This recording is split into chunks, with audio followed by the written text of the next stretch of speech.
Gerard, please go ahead. Hello there, Gerard. Hi, how are you? I'm good, mate. How are you going? Very good, very good. I hear we're getting told that you're a little bit exhausted at this stage, considering you've been on the road, well, pretty much for the last year or something. Yeah, it's actually we've had little tiny breaks, like 1 week here, 4 days here, but we've been out for over a year now. I know, because you were here, what, at the beginning of this year? Yeah, it feels like we were just here, but that was a year ago. Yeah, but you've been on tour pretty much since then. I mean, it must take its toll a little bit. How do you keep yourself fresh? I mean, the shows are so great, it's worth it, you know? And as long as you don't do too many in a row, like at one point we did like 23 in a row, and that was... Dude! Yeah, that was too much, but it's like, you know, the crowds are great. It's really about them. And I know, Gerard. You know, That's the right thing to say. I know, but it must bloody hell. There must be nights where you go, oh, not again. Like honestly, the only times when you start to get into too many, and those are the nights when you like your brain doesn't function properly. Like too many shows in a row, like too much of anything, like is bad. So. Yeah, no, absolutely. Hey, it has been funny. I mean, looking at, I was having a look at some of your interviews and stuff on the internet tonight, and it must feel a bit weird. I know that you've been sober for about 3 years now, haven't you? I mean, but there's still videos of you pissed on stage, and playing soccer pissed inside stadiums and the like. As a man who hasn't touched the booze for a few years, what's it feel like to know that they're still out there? It actually doesn't bother me, you know. I in a weird way, I don't know if this is unhealthy, but I get a little nostalgic for it. I never want to be that way again. And there were some definitely pretty awful nights. But you know, like I had some really rough times, but you know, there were some things that I still find pretty funny. You know, it's not like I wasn't the type of guy. I wasn't like jumping through plate glass windows and being a jerk to everybody. So. No, you look like you were actually quite a happy drunk in many ways. Pretty happy drunk. You did look pretty pissed. Yeah. I was pretty happy drunk. So it just really ultimately took its toll on me, though.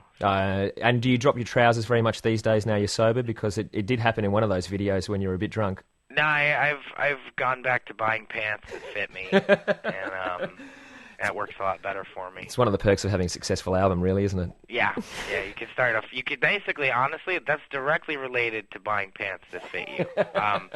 You know, like if you see the videos where that happened, that was my only pair of pants. And it's held together with duct tape, and that's all I had. You've come a long way in have. that period of time. I have a few pairs of pants now. Isn't it nice? God, Nice. Amazing. Rock and roll actually does pay, well, when it comes to pants. I'm a total sellout. I have like 4 pairs of pants. We thought you were really hardcore. You're not at all, eh? No, not at all. Yeah. Hey, being on tour for so long, is there something that you really crave doing? You know, that takes a bit of time. I mean, it's hard work being in a rock band. It's hard work doing the amount of touring that you're doing, playing an album as much as you've played it. Is there something that you just go, wow, I just wish we had a month off to do? Honestly, hang out with my wife. Yes. You just got married. What was it, September? I did, yeah, September. So, bloody hell, did you have a honeymoon or anything? No, but we both travel so much and tour so much that, like, being home in an apartment together was like that, so... Her name's Lindsay, is that right? Mm-hmm. And she plays in a band, Mindless Self-Indulgence. Mm-hmm. I haven't heard them, I must say, but how did you guys meet up? We actually met. We opened for Mindless Self-Indulgence, I'd say 4 or 5 years ago, 4.5 years ago maybe. And she just really liked our band, and we were this little baby band, and they were doing like multiple sold-out nights at Irving Plaza in New York, and you know, they gave us a really great break, you know, and that was actually when we first met. And I had been a fan of the band before I even started my own band. Like, I had already had their CDs, and I love that band. So it was a really, you know, it was super fun opening for them. And we kind of hit it off back then, but I was in a relationship, and, you know, nothing ever transpired. But, did it feel a bit weird having a crush on somebody in a band? It's almost a bit like a cliche, you know, being a bit of a groupie yourself. Yeah, it was, you know, it was a little, it was first, I don't get crushes on people either, so. What do you mean? I don't believe you, Gerard Way. Oh, man, you should believe it. Really? Yeah, I don't. Everybody gets crushes. No, I don't get impressed by anybody. I'm very unimpressed. Well, you guys got married to somebody. You must be a bit impressed. Well, not her, yeah, but, like, obviously her. But, like, I don't. Thank goodness for that, because No, if she hears this I had a interview... huge crush on her, Yeah. but I don't generally. I don't get that way about people. You know, I'm super unimpressed with people. Really? Yeah, I think it's a good way to be. Oh, come on. You don't think so? No, I like kind of just having a little bit of a cry. I like the idea of a train crush, getting on a train and just seeing somebody and going... I mean, my girlfriend's listening to this, but I don't. It's nothing too hardcore, but just seeing somebody and going, oh, I wonder what they're like. Maybe we'd be really compatible, and then 3 stops they get off, and you just kept wondering. I just like that little bit of possibility. That's pretty interesting. I It's not weird. I don't want it to sound weird. No, I think actually that you just said something really honest and interesting, which is really rare for for when you're giving an interview. And I think you should commend yourself for saying that. I think that's the first time I ever got to talk to anybody about something like that. So. Oh, well, I hope it was okay for you. Yeah, I don't care, you know. Gerard Way from My Chemical Romance is on the line here on Triple J. One thing you know what I mean, though? You know what I'm saying about, like... I mean, do you listen to a lot of radio interviews? Well, yeah, and I'll probably do a few. Don't you? Aren't they mind-numbing to you sometimes? I'm not talking about all of them. Yeah. Look, to be honest, I think they're a lot more mind-numbing for the artists than they are for the... Well, like, okay, for example, right, we're doing this interview, right, and you're actually asking really good questions, and you're being insightful, and you're being intelligent, which is, I'm sure, how you are in real life, right? And then many may disagree with you there, Gerard, but thank you. and you know, you even to the thing about the train crush and stuff, that's, like, insightful stuff. No, like, most of them are... people acting wacky, banging pots and pans, and asking you really whack stuff, man. What do you get? What sort of stuff do you get asked? Oh, God. That really pisses you off.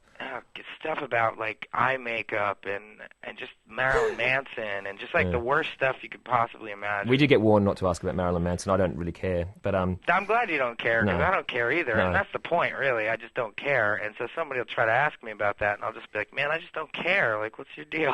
Why do you care? Hey, listen, you do a lot of visual arts, and I know you do comic books and stuff. I did want to ask you about the relationship between... visual and sound for you. Sure. Are they pretty close? Do you find that the parts of your brain that you're using are pretty similar? Absolutely close. I think they really have to be for My Chemical Romance, and that's kind of the big thing, because I'm not really a musician. I just kind of... Hey, what? Hang on. Well, I mean, I ended up being one, but I didn't start off that way. You went to art college and stuff, didn't you? Yeah, I went to art college. So, like, you know, and I played guitar, but I played guitar pretty much like any 16-year-old kid that, like, picked up a guitar, you know? Like, I'm not a great guitar player. I can write a song, but, you know, I never considered myself a musician, so if I couldn't apply the art side to it right away, it would have been really difficult. I think being able to apply the art to it is really what keeps... besides being able to, like, you know, there's always that chance you're going to write a really amazing song, so there's that, and the fact that I could do art with it, it's what really keeps me interested, you know. Do you consider yourself an artist? Yeah, absolutely. I consider myself an artist, like, probably first and musician second, you know. So tell us about your comics.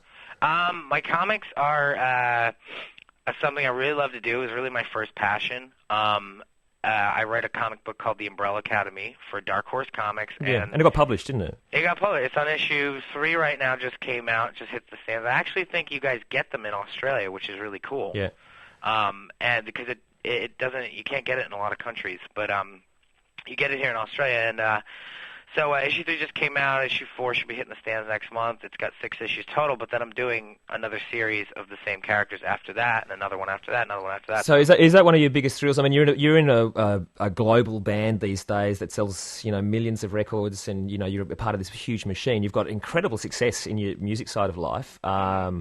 But do you get just as big a thrill from getting published in a small publishing house like that? Completely, because it is a really big thrill because it's small in a lot of ways. It's a different world. It's a smaller world, and it's very exciting. You're not really if you're a comic book author, you're not really under a microscope. You know, like, people like the comic or they don't. Like, music actually isn't always necessarily about if people like your music or not. You know, and that's one of the more interesting, complex things about being in a band. Why? What's it about?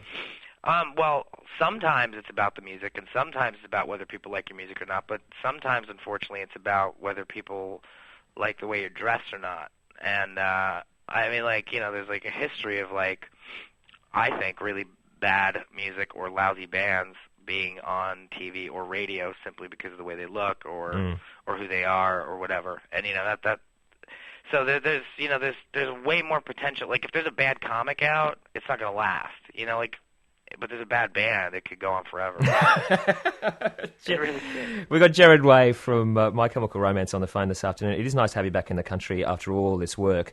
Looking back, though, the Black Parade's done so incredibly well for you. Do you feel a little bit daunted about having to finish up at the end of this year or very early next year and then regroup and have to go back and try and follow up that success?